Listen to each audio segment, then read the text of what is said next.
ఇప్పుడు ఆయన అమ్మేసుకున్నారండి. ఇప్పుడు ఇదంతా గెస్ట్ హౌస్లకి అమ్మేస్తారు కదా? అమ్మేసుకున్నారండి. దానికోసం బాధ అయిపోయింది. ఆయన కాంటైన్ కింద అని చెప్పి కూడా మాకు అందరికీ కూడా ఇబ్బంది లేదండి. ఇప్పుడు ఆయన అమ్మేసుకుంటాం, మాకు అందరికీ ఇబ్బంది ఇస్తుంది. మీకు ఇప్పుడు డ్రైనేజ్ కావాలి? డ్రైనేజ్ కావాలండి. ఇలా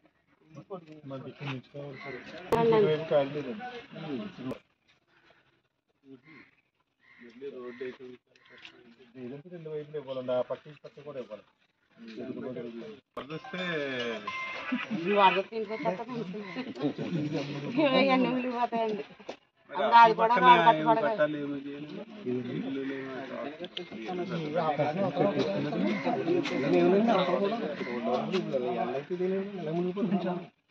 అవునులేండి, అప్పుడు ఆ గోదావరికి సంబంధించి కొన్ని ప్లాన్లు అయితే చేస్తున్నాము. అవన్నీ అయితే కొంచెం నీళ్లు పోటల్లా పెట్టుకుంటారు. నాకు అర్థం కాదు. రాడు కట్టుబడి అవ్వాలంటే మాకు ఇది అవ్వాలి.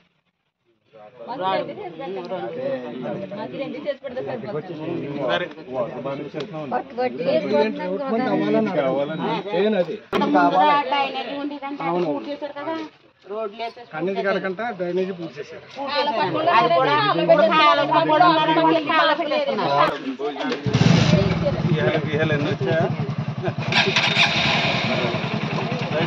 నీళ్ళు బాగా వస్తున్నాయి కదా.